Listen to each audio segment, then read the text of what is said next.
Yeah, so thanks a lot for this opportunity. And I'd like to acknowledge my previous institutes from where I learned a lot. So let's start with some maths. We've done a lot of science. I thought we'd just change the flavor a bit. Equation number one, low vision is not no vision. And equation number two, visual acuity testing is not functional visual assessment. That has already been like discussed quite elaborately. And the third equation is we need to look at how to approach a child with low vision and really change our outlook. Another alarming statistics continuing with the concept of maths is blind schools in India. So, unfortunately, only 25% of the children in the blind schools actually deserve to be in that blind school. Rest 75%, in fact, are not even blind, they have visual impairment. So, that is like an alarm, and that's one thing that we should change in due course of time in India. So, referring someone to blind school blindly is not a grand idea, and that's not really what visual rehab is all about. So, just to touch upon some definitions without being repetitive, any form of uncorrectable visual loss after the medical and surgical management has completed is low vision, and it interferes with the daily activity of the child. Okay, and when we try to rehabilitate this child, there are we generally try to look for solutions to their problems. We might not be able to achieve 6 N6 in every child, but we want to find some answers. For example, this gentleman doesn't have hands, but he wants to paint. So he has utilized his legs to paint. This famous dancer wanted to dance, but her feet were not with her. So it was replaced, and she has that famous Jaipur foot. So the rehab concept really depends on compensating, restoring, and replacing. And there are various techniques like home based, computer based, office based, and then utilizing various optical or non optical devices. When we approach a child with low vision, like already discussed, we need to assess in a very customized fashion, then train and prescribe. So this is really a scenario which happens in many places. Fortunately, I think we are the only speakers around, so all of us know about this. This is more of preaching to the converted. But yeah, when we look at a child with cerebral palsy, ROP, or any other disorders like ADHD, they have multiple problems, not just the eye problem or not just the neurological issue. These are some more statistics which tell us that the chances of getting refractive error or strabismus is much higher in a cerebral palsy child rather than a non-disabled or a regular pediatric patient. Also, what we need to see here is in a CVI child, there is 50% chance that apart from the eye problems, he or she will have multiple disabilities versus a ROP child where it's going to be more or less purely ocular problems and with a few others. So, what do we do when the child can't talk or read? And how can we test the vision? And we must remember, especially for brain tumor patients also, that visual acuity and visual field is not the end of story. There's much more that can be done. So it all starts when the child comes in, the way they maintain eye contact, the way they interact, then the kind of speech pattern that they have.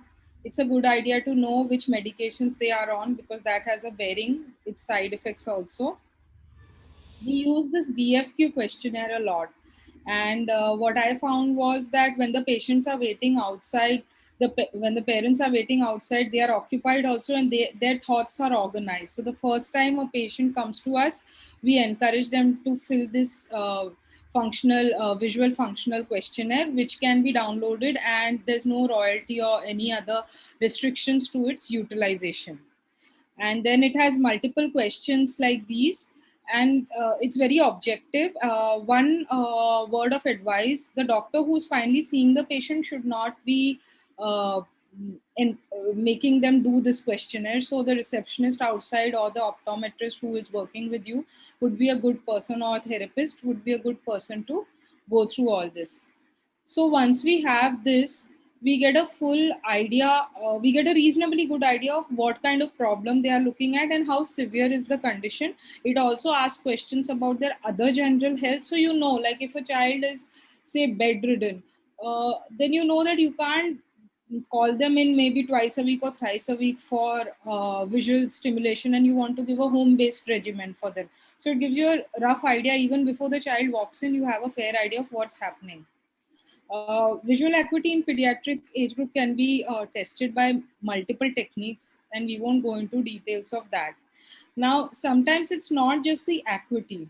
Like for this picture, can you identify what it is? Anisha, you want to answer? Sorry.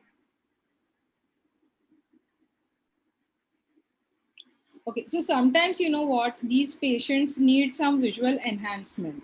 Okay, so it's a very so it's a cow. So I need a visual enhancement. No, Me no, too. no, no. So this is just a catch. So it's for people, normally sighted people like us, to understand that this is how a child with, say, CVI or one of the low vision situations perceives things. You know, he or she can see, but he can't make it out. But if you give them that little bit of a push, then they'll perform better. So that's why we have to look into stereopsis, contrast, and visual field and other tests, not just the acuity.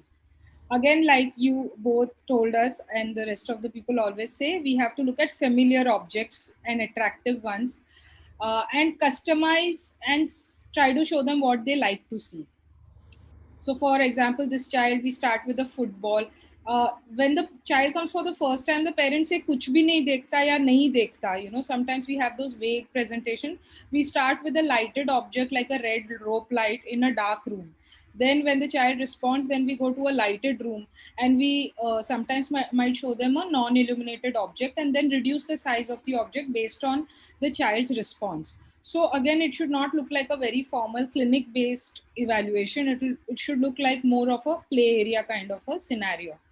Nowadays, during the pandemic lockdown, we also have started like doing one session, one physical session, first session, with the low vision kit that we give to the parents, and then the rest of the sessions we either do online, or certain parents who can't come, we email them the PDF version of black and white stimulatory images.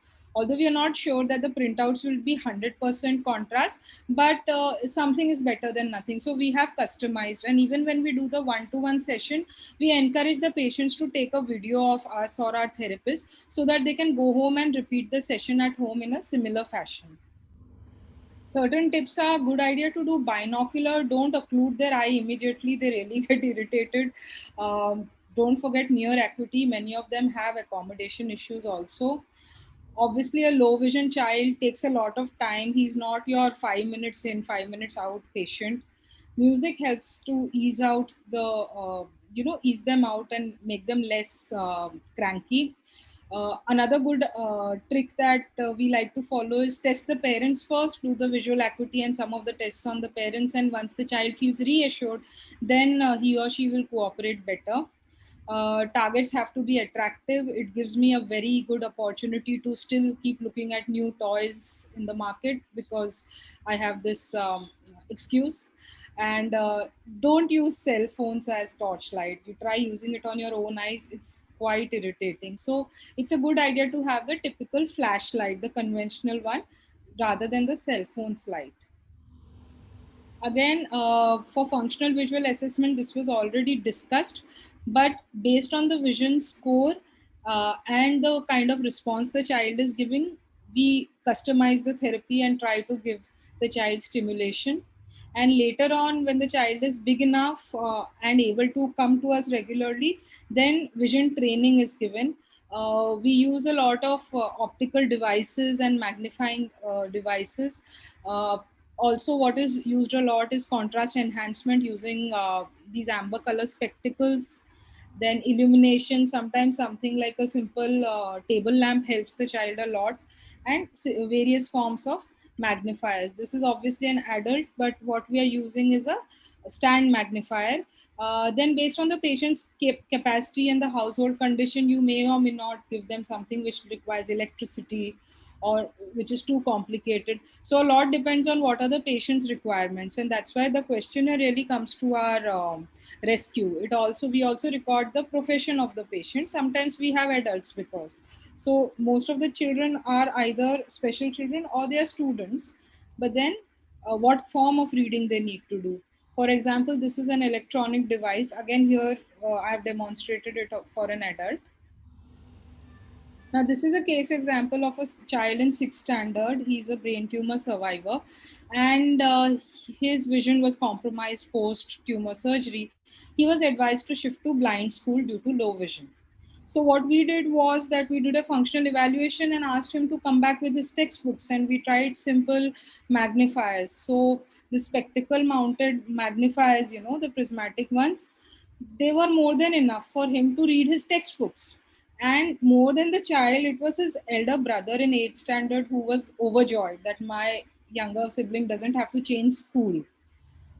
So what we want to say is that the impact on pediatric age group, visual rehab and functional assessment, the impact is intense, because it's not just being able to read or not being able to read, it is the ability to be in mainstream. And every human being on this planet wants to remain in mainstream. They don't want that exclusion or that label of being, you know special or different. Okay. It also opens up a lot more educational and vocational opportunities and hobbies, and sometimes it overall avoids handicap. So as clinicians, it's very important that we force almost our patients to try to fight to remain in the mainstream school, because their chance, although it is tough, it's an uphill job in the beginning, and all schools may not respond in the same fashion. Sometimes we have to fight it out. But if we are able to put the child in mainstream, the long term impact and outcome is much better for these kind of children.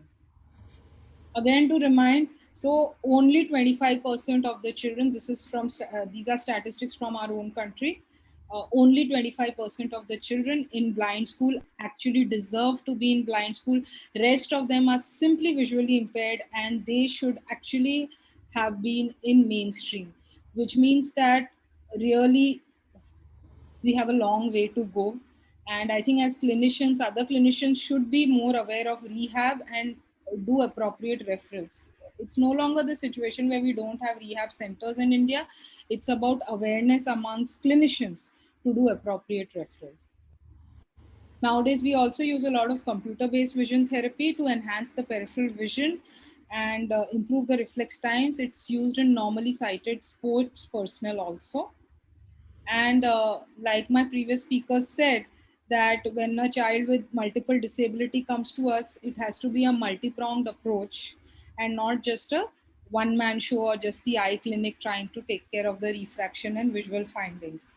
So that's why the concept of early intervention centers is encouraged for children with developmental delay and disabilities, looking at physical, cognitive, communication, social, and emotional well-being of the child. And in all this, vision is of paramount importance, because vision is the most important sensory input. To conclude, we want to remember that low vision, partially sighted, is not blind, it's not no vision. Functional visual assessment is important. Visual rehabilitation, though takes time, takes patience, gives very gratifying results. And if we take those pains and that time, we will have a lifelong positive impact on the child's future. Thank you for a patient listening.